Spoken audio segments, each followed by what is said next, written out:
Police chief, a famous football player, and a comedian are among the high-profile men accused in a civil lawsuit of participating in or facilitating crimes alongside rapper Sean Diddy Combs. And the chief and others say it is not true, but now Maui's mayor is asking the police commission to place the chief on leave while this is investigated. So the mayor of Maui, Richard Bissen, is asking for the police chief, John Pelletier, to be removed from his position. Okay, because he's been mentioned in the Ashley Parham lawsuit. Let's get into this. Let's look into the Ashley Parham amended complaint. I felt that it would be better to do a pre-recorded video on this, but there's one name specifically that really made me look at it twice. There's a person by the name of John Pelletier. He is like the chief head of the Maui police, and he's been named in this lawsuit. Now, I missed this name for sure when I was reviewing this lawsuit, and I was briefly looking at it, right? Because there's a lot of controversy about who's in this lawsuit. John Pelletier, for those that don't know, is the Maui police chief, all right?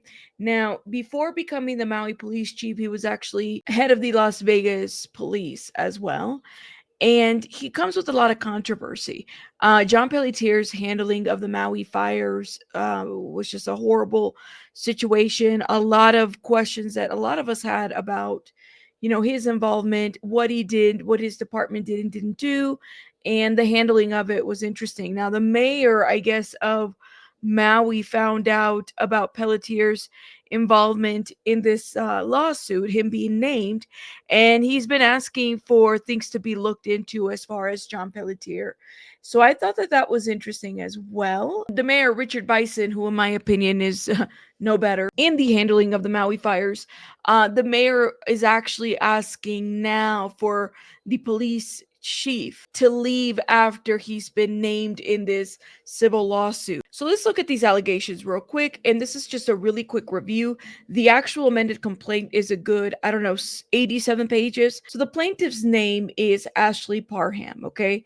And Ashley Parham met a defendant by the name of Shane in February of 2018 after an altercation with another man at a bar, and defendant Shane came to plaintiff's rescue. Now, the role that Ashley Parham, who's the plaintiff, is saying that John Pelletier played here is basically that he trafficked her, that he posed as a police officer, and that he was working with Diddy, right? And that he was responsible for trafficking her. So essentially, this is like a civil RICO case. For those that don't know what RICO means, it is a racketeering, influence, and corruption organization act, RICO.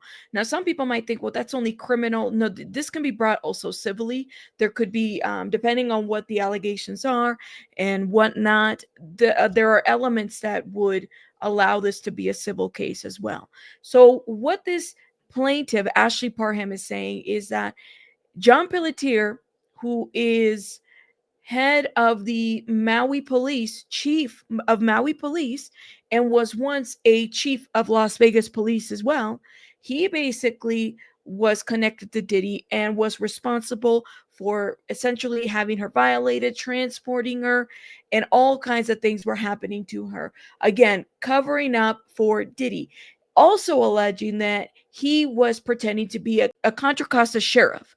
So essentially, when she was violated, there was a neighbor that called 911, and he happened to show up, and somehow he was playing a sheriff role for this police department in California around that. I mean, it is a very interesting, I guess, allegation, and apparently there's also a police report that supports her calling the police, confirmed by the Contra Costa police. But was it John Pelletier that responded? That is the question that we have. I guess we'll see. Let's get into a little bit of these allegations, and this is just a summary. Let's go. Like I said, this is an amended complaint. We've reviewed this lawsuit before, but now we actually have names and pictures of a lot of these characters, okay? While outside the bar with friends and other patrons, defendant Shane FaceTime video called defendant Diddy and was showing people defendant Diddy in the video on his phone, attempting to impress the people with his famous friend. Defendant Shane then showed plaintiff defendant Diddy on his video call. which plaintiff ignored, stating that she was not impressed by knowing defendant Diddy because she believed defendant Diddy had something to do with the murder of rapper Tupac Shakur. Visible in the FaceTime call with defendant Diddy and some of his children, including his son Christian and Quincy, it appeared from the plaintiff's perspective, defendant Diddy was having a get-together at his home during the time of the FaceTime call with defendant Shane. Defendant Diddy heard plaintiff's statement and made a remark that plaintiff would pay for her statements regarding Tupac and overall dismissal of defendant Diddy.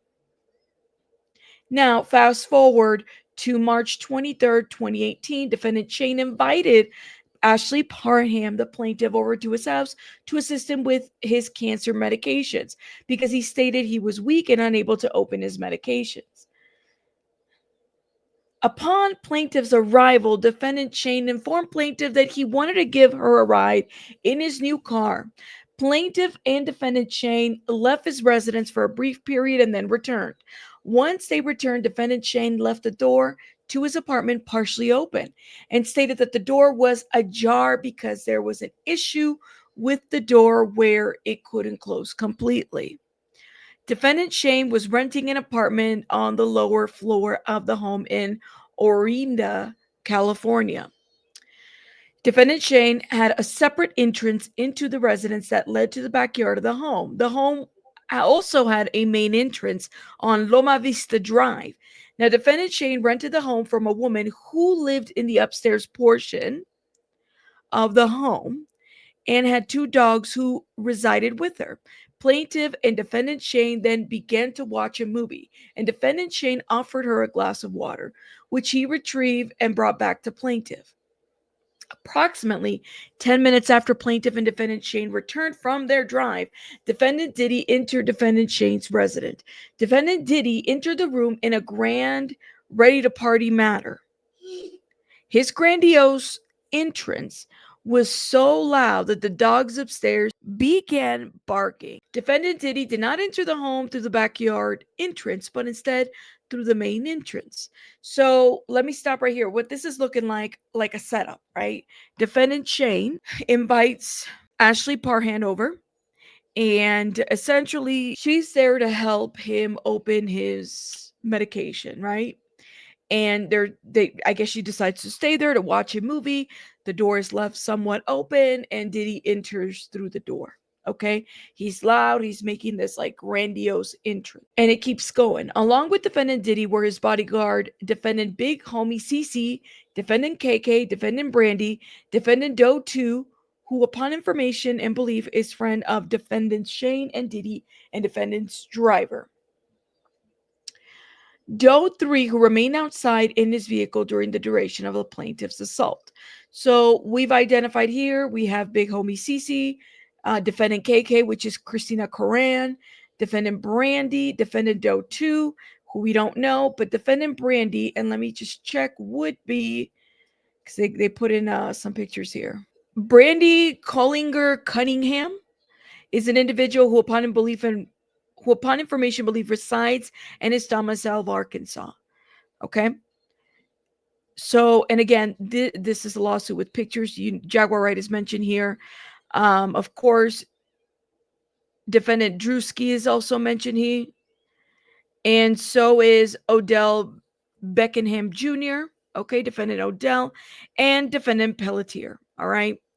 Defendant Ruby Lira Valdez. Valdez is the individual who resides in California, and other individuals. Shane, this is the Shane that I guess was her friend. And of course, we know Christina Coran as Diddy's right-hand assistant. She's been mentioned, and Diddy. And by the way, Christina Coran has been like, what's the word? Silent. No statement, no nothing. I mean, her attorneys have been submitting things in there, so keep that in mind. Plaintiff believes defendant Shane invited her to set her up to be assaulted by defendant Diddy because of the statement she made about defendant Diddy a month prior. Upon defendant Diddy's arrival, he immediately began to antagonize the plaintiff, stating that she thought she would never see him in person, pay for her statements about Tupac during the video call, and the defendant Diddy caught plaintiff. Plaintiff was in shock as she never believed that she would ever see or meet defendant Diddy in real life, let alone in a small apartment rented by defendant Shane. Defendant Diddy then began advancing towards plaintiff and was sitting on defendant Shane's bed with a knife and held it right side of plaintiff's face, threatening to give her a Glasgow smile in retaliation for her previous statements on the video call. And so that smile, for those that don't know, would be like the Joker smile. Defendant KK told defendant Diddy that she did not think giving plaintiff a smile, a Glasgow smile, would be advantageous to their potential client, who they could sell plaintiff for sex to. Defendant KK then made a threat to plaintiff that they could ship her off anywhere in the world and that she would never be seen by her family or anyone she knew ever again. By the way, the misspellings on this, it's just ridiculous. Like, there's just so many misspellings on a lawsuit that everybody's supposed to read here, right? And it's not the first time that I feel like I've read a lawsuit with Ariel Mitchell Kid that there's just like a lot of misspellings and stuff like that. I don't know. Do they not have spell check or something? Anyways, let me stop because just saying. Defendant Shane then partially undressed plaintiff, and then defendant Diddy removed the remainder of plaintiff's clothing, removed the knife from her face, and then retrieved a bottle of liquid from a large fanny pack. Defendant Diddy then squirted a bottle of liquid on plaintiff, which placed her in fear that she would be squirted with a chemical substance like acid. Plaintiff soon realized the substance was an oil or a lubricant. Plaintiff was squirted with this liquid substance over the entirety of her naked body. Defendant KK then was told by defendant Diddy to insert what looked to be a syringe from a sterile packaging into plaintiff's vagina. Defendant KK did as told while inserting by defendant Brandy, okay, we just saw a picture of her, and then told defendant Diddy that they were unable to use the IUD because it was prematurely been released from its packaging. Defendant Diddy, upset by this, took the syringe from defendant KK and tried to insert it in plaintiff's vagina instead. Defendant KK and Diddy began to argue as defendant KK continued to advise defendant Diddy that since the IUD had been prematurely released from its packaging, it was no way they could insert it into the plaintiff's vagina effectively. After some time, defendant Diddy heeded the advice of defendant KK and removed the syringe from plaintiff's vagina and handed it to KK. Ooh, so many details. Defendant KK and defendant Brandy then exited defendant Shane's residence, leaving plaintiff alone with defendant Diddy, Shane, and John Doe's, who have been named herein. So who are the other John Doe's? That's the question. Defendant Diddy then picked up a television remote that was near plaintiff and violently inserted it into plaintiff's vagina. And this is a part that we knew because this was in the original lawsuit. Again, this has been amended to add different names, to add other people to this lawsuit. So in this part, they basically take turns in R-ing plaintiff. Here specifically, this is where defendant Drewski kind of comes in and douses plaintiff with more oil and lubricant. Defendant Diddy sat in a chair and began basically masturbating while recording the R-ing of plaintiff by defendant Drewski. Okay, so when Pelletier is mentioned in this lawsuit, it's literally on page 24, and we can kind of get an idea of what is happening here. Plaintiff Ashley Parham had been violated by Diddy and other members of this lawsuit, right? So she's able to escape, and she enters this home, this neighborhood home, right?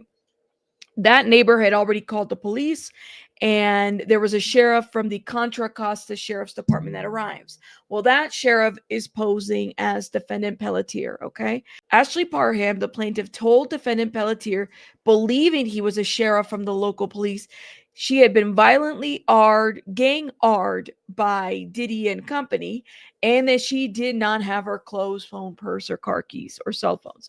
So by the luck of the draw, right, these neighbors basically call. Who shows up is a Contra Costa sheriff who is actually John Pelletier posing as a sheriff for the Contra Costa sheriffs. And it's somebody who's falsely posing in that role, according to Ashley Parham. The sheriff Defendant Pelletier did not offer to take plaintiff home, nor did he call for emergency services, including an ambulance or any offer to take plaintiff to the hospital, nor any offer to help plaintiff recover her clothing or effects from defendant's Shane's resident. The Contra Costa sheriffs have confirmed that a police report was made that night by Ashley Parham.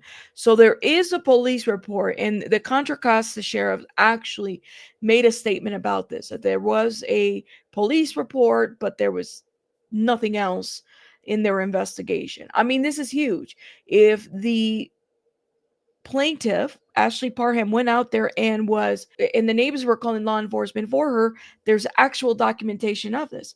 Who was the sheriff that showed up to assist Ashley Parham that night? Was it John Pelletier, this person that posed as a Contra Costa sheriff, or was it an actual sheriff from there? And could she be confusing this? I'm wondering about this. Now, the Contra Costa sheriffs have refused to release any information related to the complaint on the night in question to any sources, despite numerous attempts made by the FOIA, the Freedom of Information Act. Plaintiff observed defendant Pelletier hand something to the neighbor. What looked to be an envelope at the door as defendant Pelletier exited. The neighbor went to a nearby room and quickly returned empty-handed. Plaintiff believed the envelope contained cash. The neighbor offered to let plaintiff sleep on the couch until she could figure out a way to get her possessions and get home.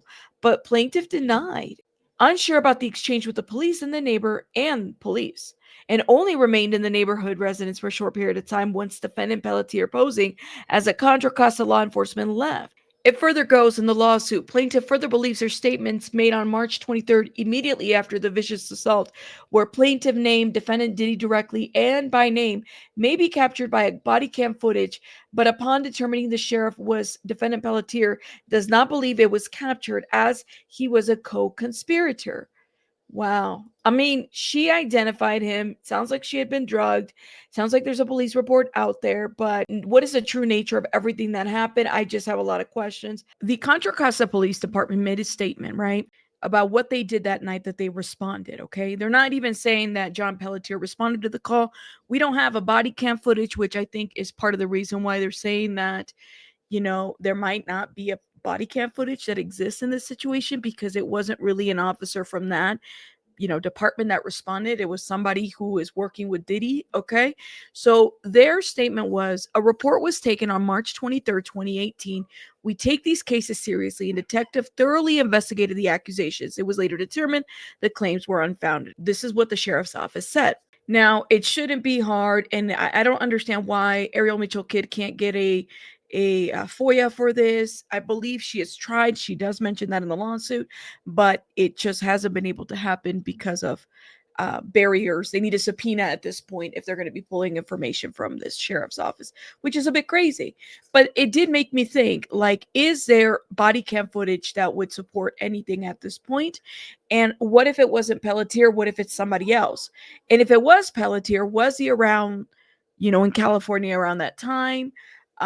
Or in other areas. So Pelletier came into office in Maui in 2021, I believe that's the time frame. So he would have been in Vegas around this time. So keep that in mind. I mean, it's not that he wasn't within the distance, but if this is who she's alleging, it needs to be looked into. And now Bissen, the mayor of Maui, is saying he needs to be removed. What do you guys make of that? This is a civil lawsuit. I mean, things need to be investigated. Of course, Pelletier's denying the allegations.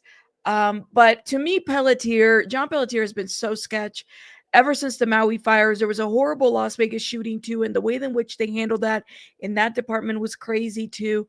But I've done a lot of on John Pelletier and Mayor Bissen and the handling of the Maui fires. Let me know what you guys think. Is this a huge cover-up? I'll see you guys on the next one. Rabbits out. Bye, guys.